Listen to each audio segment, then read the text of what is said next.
خیر جی جلدی سے بات کو سمیٹتے ہیں.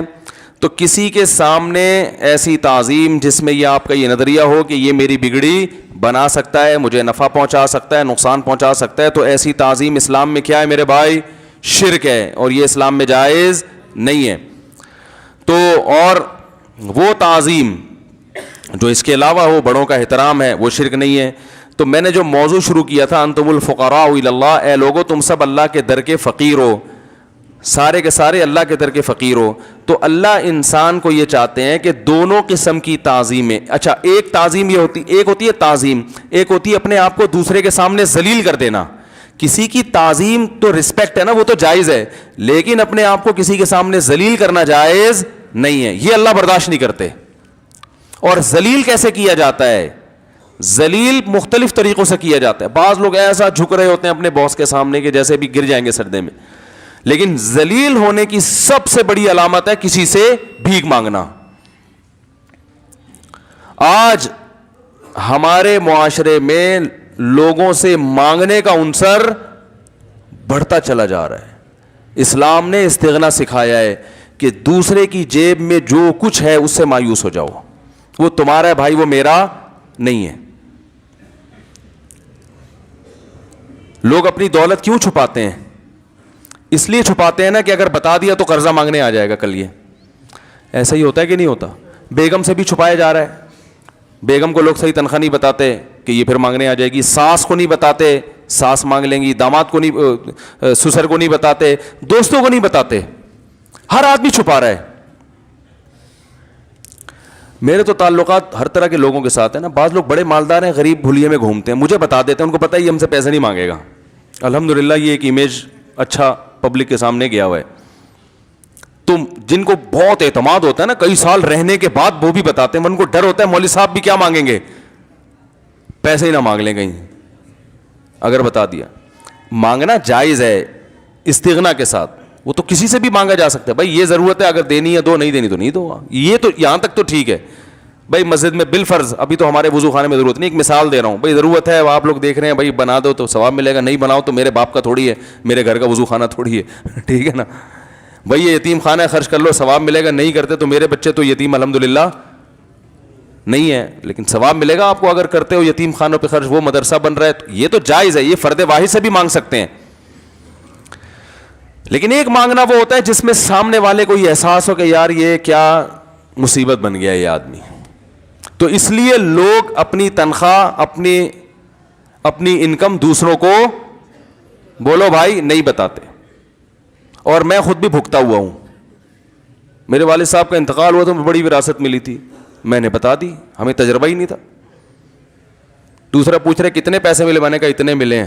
ماشاءاللہ بڑی خوشی ہوئی اس وقت, تو اس کو بڑی خوشی ہوئی. پوری رات پھر وہ سوچتا رہا کہ اس کے پاس اتنے پیسے ہیں, اس کو کاروبار کا تو پتہ نہیں ہے, تو یہ کیسے نکالے ہم.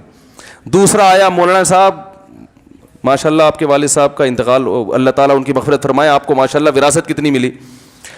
بھائی ہم تو دوستوں یاروں کو بتا دیا کرتے تھے. بھائی اس میں کیا چھپانا ہے یار, اللہ کی نعمت ہے. ٹھیک ہے جانا تو دنیا میں سب نے, اللہ تعالیٰ ان کی افسوس تو ہمیں ظاہر انتقال کا افسوس ہوتا ہے نا. ہمارے والد صاحب تو ہمارے نام دنیا زندگی میں کچھ کرنا چاہتے تھے, ہم نے نہیں کروایا. سب آپ کا ہے, ہمارا نہیں ہے. کوئی بہت بڑی وراثت نہیں تھی کہ آپ سوچے کہ پھر آ جائیں یار, اچھا ہمیں کیوں نہیں بتایا یار, ابھی تو ہمیں پتہ چل.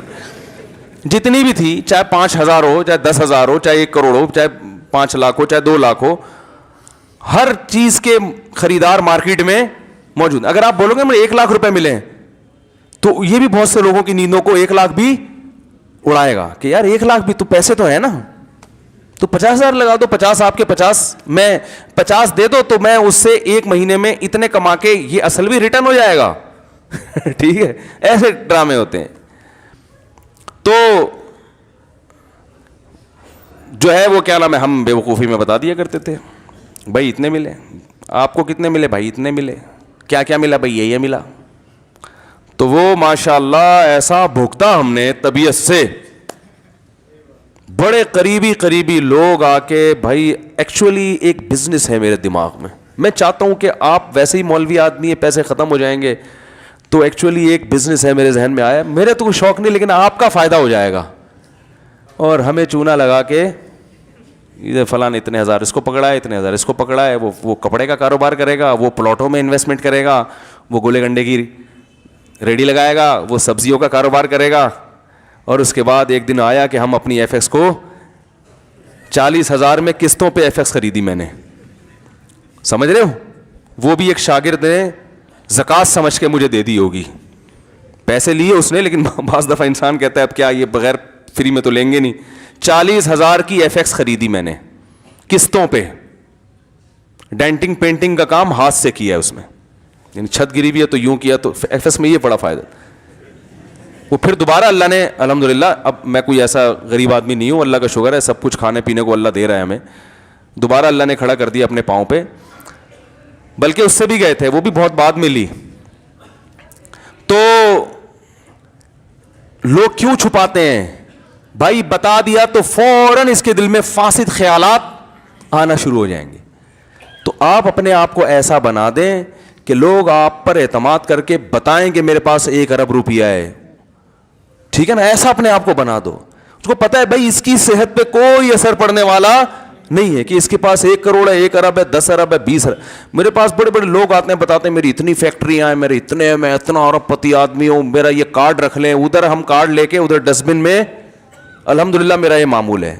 یہ جتنے لوگ مجھے کارڈ دیتے ہیں نا, میں یوں ہوں, میں یوں ہوں, یہ اس خوش فہمی میں نہ رہیں کہ میں کارڈ سیو کرتا ہوں. بھائی میرے کس کام کا ہے تو صحیح ہے نا, وہ فیکٹری ہے ماشاءاللہ, اللہ اور 2 فیکٹریاں بنائیں آپ. تو وہ کہتے ہیں آپ کو کوئی کام پڑے, بھائی ہم دعا کرتے ہیں اللہ کرے کہ ہمیں کوئی ایسا کام نہ پڑے کہ ہاتھ نہ پھیلانے پڑیں کسی کے سامنے, اور اللہ نے اب تک بچایا ہوا ہے. تو فوراً میں گھر والوں کو کہتا ہوں بھائی یہ کارڈ ہے ڈسٹ بن میں, یہ ڈسٹ بن میں ڈال دو. تو اپنے آپ کو انسان ایسا بنائے کہ کسی کوئی فیکٹری کا مالک ہے, کوئی کیا ہے, بھائی آپ کی بلا سے میں تو, جو مجھے اللہ دے رہا ہے میرا تو وہی ہے, بس جو میرے بٹوے میں پیسے پڑے ہوئے ہیں وہ ہیں میرے, باقی سارے تمہارے ہیں, میرے نہیں ہیں نا. دیکھو نبی صلی اللہ علیہ وسلم سے صحابی نے پوچھا, حدیث کا مفہوم ہے عزت کا طریقہ کیا ہے, کیسے عزت حاصل ہو, حدیث کا مفہوم ہے, آپ نے فرمایا جو کچھ لوگوں کے پاس ہے اس سے مستغنی ہو جاؤ. جو کسی دوسرے کی جیب میں بے پرواہ, بھائی وہ تمہارا ہے میرا نہیں ہے, ختم. سمجھ رہے ہیں کہ نہیں سمجھ رہے؟ یہ چیز مارکیٹ میں کیا چل رہی ہے, شارٹ چل رہی ہے. ہر آدمی نا ایسے جیسے وہ للچائی ہوئی نگاہوں سے نا, ان کو پتا ہے کہ اس کو پتا چل گیا میرے بٹوے میں اتنے پیسے ہیں, ایسے سونگنا شروع کر دے گا یہ وہیں سے, اس کا ایٹیٹیوڈ ہی چینج ہو جاتا ہے. آپ کی نظر میں امیر ہو غریب ہو برابر, ہاں یہ ایک الگ بات ہے کہ جو معاشرے میں عزت دار آدمی ہوتا ہے اس کو تھوڑا الگ طریقے سے بات کی جاتی ہے, کیونکہ وہ تھوڑی سی بے عزتی پر غصے ہو جاتا ہے. یہ حدیث میں آتا ہے انزل الناس منازلہم, جو جس کا مقام ہے اس کو وہ مقام دو. یہ ایک الگ چیز ہے کہ مالدار آدمی کو آپ نے ایئر کنڈیشن روم میں بٹھا دیا, غریب آدمی کو آپ نے سادہ کمرے میں بٹھا دیا کیونکہ وہ اے سی کا عادی ہے, یہ پنکھے پہ گزارا کر لے گا. یہ استغنا کے خلاف نہیں ہے, یہ تو جیسے جو ہو اس کو وہ عزت دینی چاہیے. لیکن کسی سے لالچ کرنا, نظر رکھنا, لوگوں کے کارڈ سنبھال کے رکھنا, چندہ مانگنا ہے تو بھائی اوپنلی مانگو ساری دنیا سے چندہ, یہ کوئی اپنا خاص ریلیٹو ہے اس سے آدمی ذکر کر دے اس کا. تو یہ آج کل ماحول چل رہا ہے کہ بھائی سگے بھائی کو نہیں بتا رہے لوگ, سگے بھائی کا بھروسہ ختم ہو گیا کہ یہ مانگ لے گا. تبھی جس کے پاس جاؤ نا لوگ اپنی ہمدرد, بھائی میں تو مخروج چل رہا ہوں, گزارا ہی نہیں ہو رہا. پھر تنہائی میں جا کے کہہ رہا ہوگا اللہ تیرا دیا میرے پاس بہت کچھ ہے, میں اس لیے کہہ رہا تھا کہ یہ ڈر بھی رہے ہوتے نا اللہ کا عذاب نہ آ جائے, اے اللہ اس کو بتا دیا نا یہ کھا جائے گا مجھے. تو ہمارے تجربوں سے سیکھیں. ٹیلی فون